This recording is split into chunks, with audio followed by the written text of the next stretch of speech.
Hello, everyone, and welcome to this interview. I'm Francis Seeley from Global Net 21 and Enfield Voices, and these are one of the many webinars and interviews we do to talk to people in our communities and to people who are making a difference about what they do and how they do it.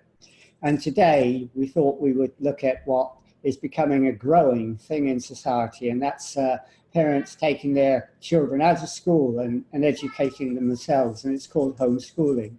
And we're lucky to have Emma Carlitos with us today, who's actually just done that. Well, not just done that, but she's taken the children out of school and she's taken out this incredible job of educating them herself. And she's going to tell us about that. So Emma, thanks for joining us today. And can we start by asking you if you just tell us a bit about yourself and your children? So I'm Emma. I've got 3 children, ages 10, 6, and the little one is going to be 3 in February. And yeah, we home educate, we run a business. That's kind of what we do, really. So, well, you put it very briefly, but that's a heck of a lot of things to do. I mean, yes, there are. So that's your family. You've got 3 children, and you've decided to educate all 3 yourself. Now, that is a huge job. What made you decide that? What made you decide you wanted to homeschool your children rather than going to a state school? I think for a long time, I've had sort of concerns about not so much teachers, but education policy, and the kind of focus on results and not so much children's well-being. My eldest was happy in school. We were moving areas, so he was going to have to leave anyway. And I was conscious that although he was kind of happy socially, he was taking home some really negative messages about himself, particularly kind of in relation to some of the work that he was doing. So maths, for example, his confidence in his ability to do that was just completely, he didn't have any, and that I think was affecting his ability to learn. So I thought, I had always wanted to do it as well, so it just seemed like the right time and a good opportunity to kind of give it a go. And yeah, we took him out kind of probably a year earlier than we would have needed to, but we thought we were moving sooner than we were, so yeah. But I mean, there were really a lot of factors in wanting to do it, and I think one of those was just felt like our entire lives were dominated by school. If I wasn't sort of nagging them to get up in the morning, it was nagging them to go to bed and telling them to go to sleep, and of course you can't make people want to go to sleep, so it was there was a lot of stress. And I mean, I'm not saying that there's no stress now, because there is, but it's kind of on our own terms a bit more than it was then, I think. So yeah. So, and I think the youngest as well, I just didn't feel that he was going to cope with that sort of pressure in school, so I just we didn't send him at all. Okay, so you're doing homeschooling, and people have heard of the word, but people may not understand what's involved in it. I mean, what does homeschooling mean to you, and what does it involve? It sounds a huge task. Well, so we don't really call it homeschooling. Kind of people that do it generally sort of look at it as home education, and some people wouldn't even look at it like that, because a lot of it actually takes place out of the home. So it really depends. I think it's something that's quite unique to every family that does it, and some people actually do kind of have a very structured home education style, and they sort of do sit at the table for perhaps hours a day and kind of work through stuff. I would say we're semi-structured, so I do make sure that they do maths and reading, but then it's kind of other stuff we would learn more informally. So kind of history at the moment is quite informal. We do kind of work on Spanish. We try for that daily. We don't always achieve it. And then, we're kind of out and about quite a lot. But then you have other people who do something called unschooling, which I wish we could do, but I don't really have the nerve for it. But that's when you kind of really take the pressure off. You don't kind of teach them anything deliberately. You wait for them to ask. And so if they show a real interest in maths, then you kind of make materials available or talk to them about what they're interested in. But similarly, if they suddenly decided they wanted to know how butter was made, then you would find out how butter was made, you know. So that's, I think probably unschooling, it sounds really scary to people that are very sort of committed to the education system, but the idea that children really will learn by themselves, you know, I think there's a lot to that. So yeah, go on, sorry. Oh, that's okay. So you have a sort of semi-structure in the way you do it, but Yes. when you decided to start, it must have been frightening. I mean, what did you do? I mean, how did you know where to go to? You got a child, maybe the first one, and you think, I'm gonna homeschool that child, but you know, where do you get advice? Where do you go to? How did you find how to start? So there's a lot of groups on Facebook. There's sort of Home Ed UK, which is UK wide, and then there are more local groups, and then there are groups for kind of different styles of education. So there'll be unschooling groups and semi-structured groups and things like that. And so you can sort of, there's people to kind of talk about as you sort of find your way through it, people to talk to about it as you find your way through it. So there's a lot of sort of informal support out there, particularly on social media. But one thing we did, and what a lot of people do when they take their children out of school, is they actually de-school. So they don't do any formal learning for kind of a period. And I can't remember who it was, but someone said that you should do a month of de-schooling for every year your child has been in school.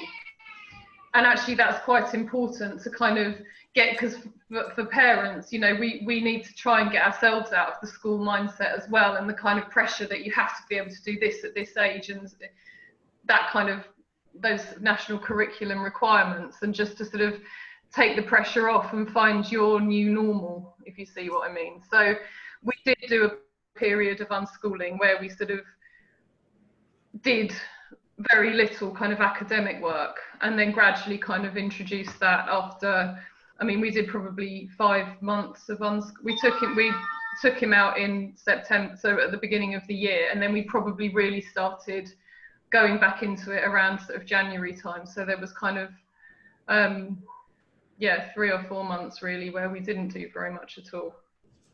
Yeah, so deschooling sounds, in the way you describe it, sounds like detoxification in a way. Yeah. When you're trying to get rid of the old system and the old cultural norms that go with it. I mean, before you started though, did you know anything about deschooling, or did you have to read it up? Did you have to do a lot of research? I didn't do that much research because, I mean, I had sort of known about home education for a long time. My brother was home educated for a time, so I always knew it was an option. And I kind of had an idea of what I wanted for the kids and sort of how I wanted to do things. So I kind of didn't, you know, in some ways it didn't feel that scary, and it didn't feel like that big a task. On the other hand, that's not to say that I don't recognise what a big responsibility it is. So the deschooling was terrifying for me. It was, you know, when you're kind of used and you sort of have it in your, you know, even though I was happy that taking him out of school was the right decision, you do have it in your head that they should be doing this for 6 hours a day, and you know, but actually you're kind of going out to the park, or they're playing on the Xbox, or they're sort of just relaxing.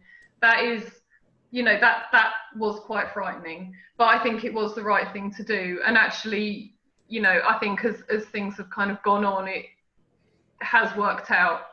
So, you know, I don't think they've missed out on huge amounts of education as a result of having done that.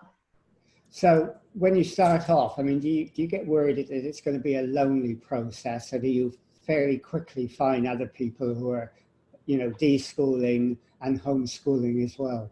Yeah, where we live, it's not an issue, because obviously in Enfield there was a really big active home education community, and certainly for a time there were classes going on at Kids Biz at, well, what's now KBO2 in Palmer's Green, and they've actually started up again under different kind of management. So but we did have there was a big community that we were kind of joining, and generally that was pretty welcoming and pretty supportive. So we kind of were able to get out there and meet people physically fairly quickly.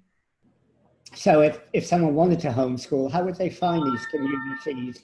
It must be quite difficult to do that. You wonder where they are. You think you're on your own. So how do you make the connection?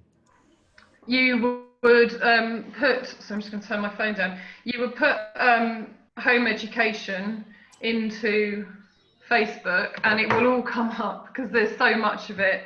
And there's home ed groups for Enfield, there's home ed groups for Hertfordshire and Essex, and so I kind of joined all of, you know, the Enfield one and the surrounding areas, and you know, generally that was well, I mean, that was fine. That, you know, kind of worked out. And then there's people run events and they run classes and things like that, so they kind of do it for their kids and then bring other children in, because obviously we do want our children to mix with other kids and to sort of have social lives and stuff like that as well. So yeah, I mean, if somebody wanted to find it, it is all there. So home education in Facebook, and put home education in your local area and see what there is there. Yeah, I mean, there is a group, isn't there, I think, called Enfield and Area Home Education Group. Yeah, that's the one, yeah. And we're streaming on that, I think, if they've allowed us to do that. So I hope they have. Yeah. So there are lots of groups to do it. And those local groups are pretty important. What about national groups? I mean, some of those have a lot of resources, learning resources for parents, don't they? Yeah, I mean, Home Ed UK is very good, and I haven't used a lot of their resources, I don't think, but if you want to kind of ask about, so I think I asked the question on there the other day about a certain type of maths book, you know, does anyone have experience of this? And a lot of people responded, and you know, so there are kind of people there to talk about it, and also there are groups to kind of support you with the legal side of things. And sort of contact with local authorities and things like that. And then there are sort of more pressure groups for parents to kind of go on that are more specifically about kind of protecting home ed rights and stuff like that. So there's a lot out there. Some of it's, sometimes there's so much to get your head around that it can be a bit daunting. There's also groups where you can get discounts on online resources and also offline resources. Actually, we've got some subscriptions at reduced rates as well, so there's a lot there. And if you need support as a parent, then there's you know, you can kind of go and talk to people in cyberspace about that stuff as well. So yeah, Anna Remigio, I think her name is, has actually said there are a huge lot of community groups all over London for people to consult, and she says there's a Yahoo group called North London Home Ed that has got a lot of information. So yeah, people I guess don't need to feel that they don't get the backup that they need to have. No, there's loads and loads of support out there. There really is, and we certainly don't do it, or most of us don't do it alone. And there are, you know, there are probably parts of the country that are just more sparsely populated where people do have different issues, but I mean, I think most people find that they're overcomable. So what about those people in those more sort of sparse areas? I mean, do they find that they're in a sort of very lonely situation and they find it difficult? And you're lucky because you have the support network here in London. I mean, what is it like for them, do you think? Have you thought about that, or have you met any people who've gone through that experience? I mean, I've not really come across any people in that situation because I don't live in that situation.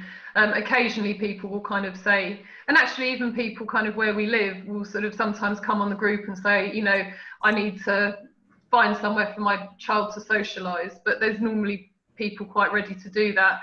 I mean, I don't really know how people kind of manage it. If it's in a rural area, I think you probably need to talk to them, but you know, I would have thought that a car would be quite beneficial in those circumstances. But then probably other people home educating in a rural area will, you know, I suppose those people probably have quite similar needs, so we'll find a way to meet those needs because people generally do. They can. You mentioned in Palmer's Green there was this organisation called KidBiz, which I came to see you at. some time ago, which I guess was a sort of social enterprises. So are there also social enterprises like KidsBiz that provide a facility for people to come together and learn Spanish? Because I think that your child was learning Spanish when I came to meet you, and Yes. they provided the facilities to do that. So are there those sort of social enterprises that provide those sort of facilities as well? There are. So KidsBiz is actually a soft play centre, and currently the company running that is Time for Change, and they have maths lessons, and I think they do science there currently, and dance and business studies and various other things. But it's also somewhere kids go to socialise. So, you know, they kind of, we go there once or twice a week, and the kids play, some of them do classes. There is somewhere in Waltham Abbey who runs, a woman there who runs classes for, I think, slightly older children, maybe kind of Key Stage 2 onwards kids. Though don't quote me on that, because I might be wrong about the ages. But so there are kinds of organisations like that. I think for me at the moment, I sort of prefer to do the kind of teaching side of things myself, but they do go to a science tutor, and they have like a small group that they do science with once a week, but then we kind of do science at home a bit as well. So at the moment we kind of use those places, and we go to KBO2 as it's now called, just really for them to kind of socialise and hang out with other kids. So, but yeah, there are other social, well, I don't know if they're social enterprises, but there are other kind of organisations that do things. Yeah, I mean, some people look upon homeschooling as a sort of fringe movement, but it's growing quite immensely, isn't it? And do you ever, get the feeling you're on the beginning of a revolution that's making education move from school places to community places? I don't know. I don't think people are going to stop sending their children to school, and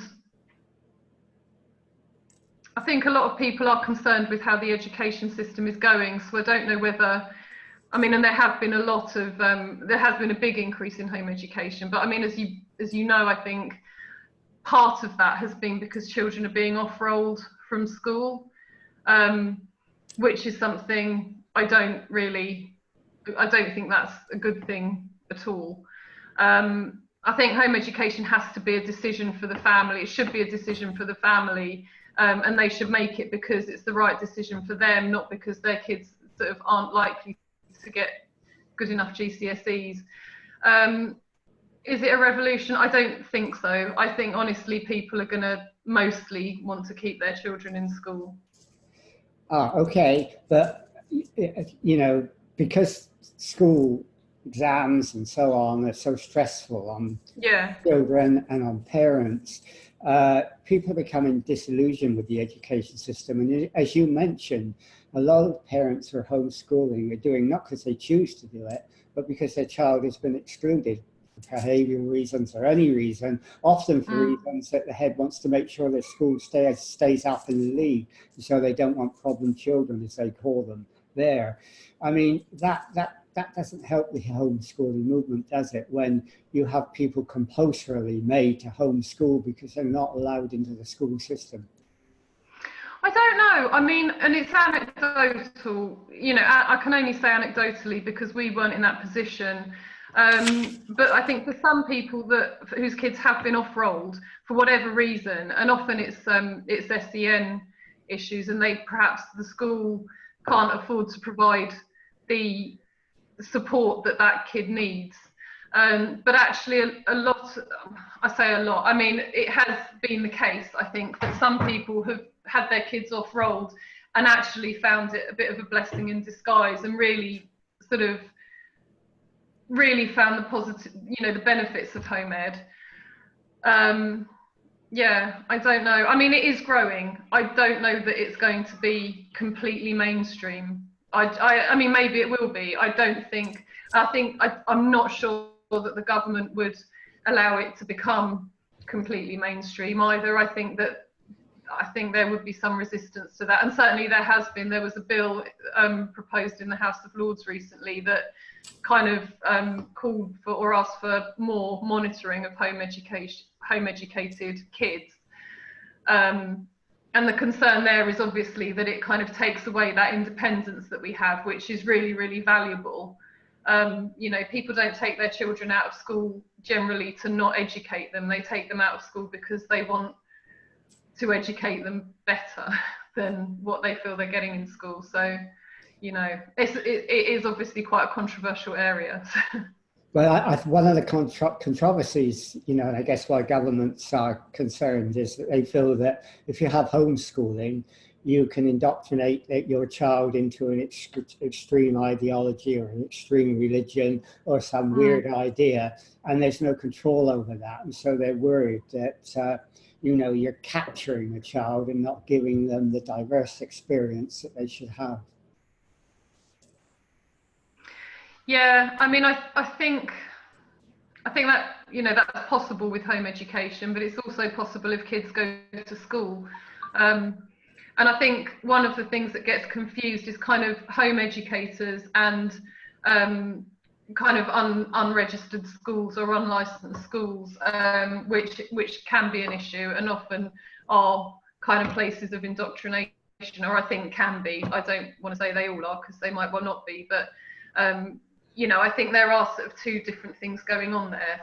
But I think if a family really wants to indoctrinate their children in some sort of, you know, unnice thing, then they're going to do that anyway. So, you know, I think home life for children is always going to be a very powerful thing, and I'm not sure that schools really counter that anyway now. So I don't know.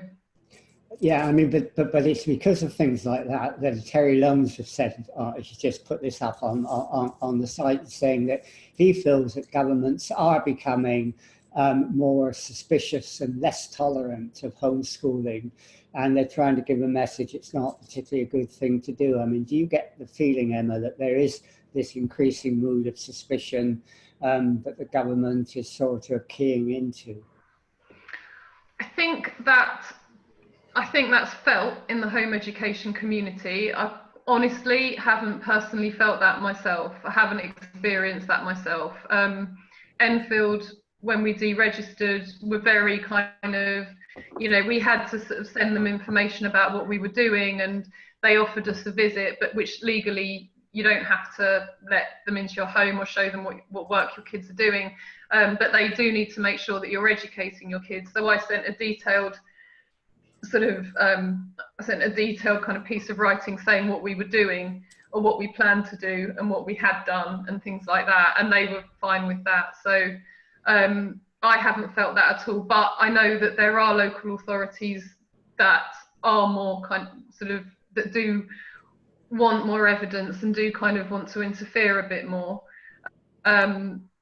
We've been lucky because Enfield have been really supportive and sort of hands off, and I think they would be there if we needed them. So, but I do know, I mean, yes, there is concern in the home ed community that that governments want to kind of encroach on it, but then, you know, not everybody in the government thinks that they should. So not everyone you know, not all politicians think that they should be kind of monitoring us really heavily. So what, I mean, it's good to hear that Enfield is, like you say, and that's great because that gives you, you know, some confidence. But, you know, what is the regulatory situation on homeschooling? Is there inspections? Are there some things you have to do? Do you have to register? What's the process? So my kids are registered because we took them out of school. So because they were both, actually Lawrence, my middle child, had got a place in school, so he will be on the register, the home ed register, but you're only on the register if your child was in school and you deregistered them from school. Then they go on a list saying that you're home educating. If you home educate from birth, then and you never apply for a school place, then your children, the local authority doesn't know that you're home educating, which does lead some people to say, oh, there's all these invisible children. You know, those children are generally registered with doctors, with dentists. You know, they probably saw a health visitor when they were when they were born. So they're not invisible, and, you know, generally they're out and about all the time, coming into contact with people in their day-to-day lives. So, you know, this idea of invisible children is a bit odd generally, but yeah. Anne Remedio, by the way, said she's homeschooling in Harrogate, and the local authority there has been completely supportive and helpful, which is good to know. I mean, do you think the regulation is enough, or do you think there should be more regulation, Emma? I mean, personally, I think it's enough. I don't think that we should, you know, we're not subject to the national curriculum, which, as I understand it, private schools aren't subject to, you know, aren't bound by the national curriculum either. And I think that's really important. I think if there was too much, you know, I think home education is quite a special thing. And the way children learn, and kind of watching our children learn, is really, you know, it can be really remarkable. I think if we were kind of bound suddenly to kind of do this work by this age and whatever, you know, I think that would really, it would take away from our ability to kind of follow our children's development and follow our children's needs. So I think that it needs to be a light touch, and I think kind of how it is, I think how Enfield, and by the sounds of it from Anna, Haringey do it, does, you know, I think that's probably a good way of going about things, really. But Emma, you're a very confident person and proactive person, and you know, you've probably taken it on. I mean, what if someone is a bit nervous about this and they wanted to start this, and you know, they're really keen on it because they're a bit worried about their education, the children in the school, but they're a bit shy, they're a bit nervous, they don't have the confidence that you have. I mean, what would you advise? I can hear you're homeschooling now. What would your advice be to them? So I mean, there are people doing it that are sort of maybe not as confident as I perhaps seem to be. Come on, Anne, do you want to say hello? This is my daughter, who's not technically home educated because she's too young. Oh, they're all coming in now. I mean, and there are people that kind of would consider themselves a little bit too shy to do it, and a bit too, you know, or not very confident. But actually, once they get out there and give it a go, and sort of go out there and meet people, generally it's quite a welcoming community, I think. And certainly, you know, when we're at KBO2 at the moment, we do try and sort of involve new people, because we know it's pretty daunting. I think, you know, first of all, I would say Facebook groups are a good place to start, and just chat to people kind of a bit more anonymously. You can, you know, I think mostly people would kind of welcome if you wanted to come along just as an adult and kind of see how things were done and what it was like. If you wanted to kind of dip your toe in the water that way before actually taking your children out, or, you know, if you were able to take them out of school for a day and take them to a local meetup, you know, that would be fine. I'm not sure how the school would feel about that, but yeah, I mean, it's, you know, there are kind of ways of finding out more about it before you kind of take the plunge. And I think also for sort of people that don't feel that they have the academic background. I mean, I did drop out of school twice actually, but then I went on to get 2 degrees. Not everybody has that kind of academic background, and, you know, but even now I learn a lot with my children, and that's really, you know, that also is really lovely. We've learned some very interesting things about koalas recently that, you know, oh, this is a spaceship. Can Anya show her spaceship? There you go, Anya. That's great. Yeah, now everybody on Facebook can see your spaceship. Yeah. Okay, we all know how to draw spaceships now. Yes. Joy Kelly-Smith, by the way, says, would you do homeschool teaching at secondary level? And what happens with exams then? Can they be done at home too? Sorry, say that one more time. Yeah, Joe Kelly-Smith said, will you carry on doing this when your children are secondary school age? And what happens about exams in that situation?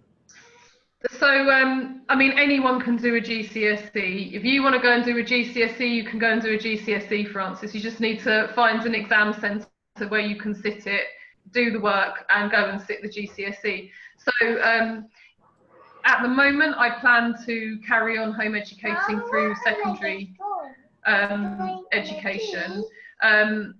You know, GCSEs probably. And they can sit GCSEs. As home educators, we need to pay for those, which, you know, I think probably they should be funded, because everybody, you know, other kids' GCSEs are funded. But you know, if we have to pay for them to do GCSEs, we will.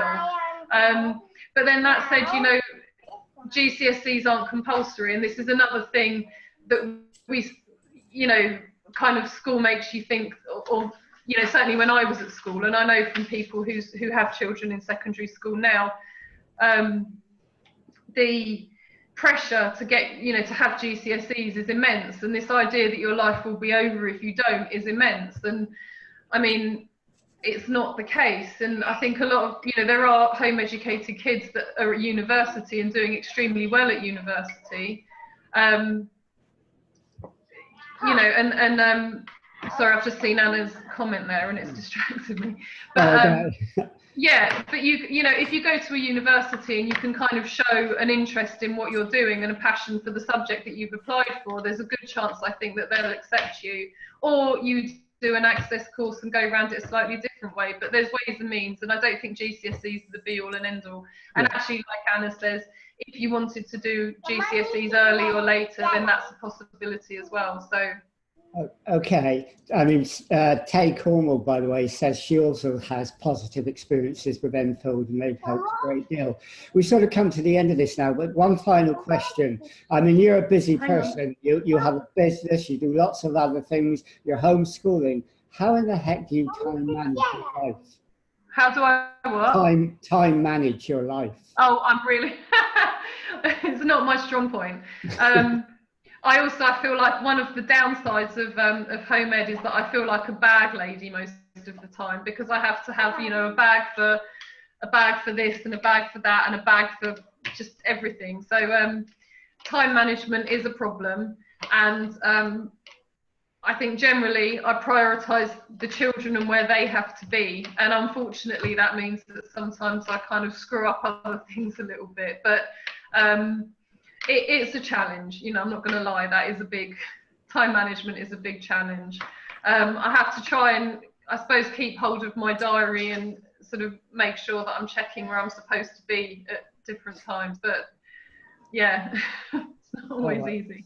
Yeah, okay, well, thanks for doing this. I mean, I think lots of people will find this incredibly interesting, that people still putting comments up and so on, which I'll send to you, and you might want to answer them on Facebook. But it's been really interesting, and I think it's an experience which a lot of people might want to do, but they're rather afraid to do. And I think you would have given them some information that is possible if that's the area they want to go. Anyhow, thanks for doing it. Emma, and we'll sort of end this interview. Mom, I'm hungry. Bye everyone, and bye to your homeschool students as well.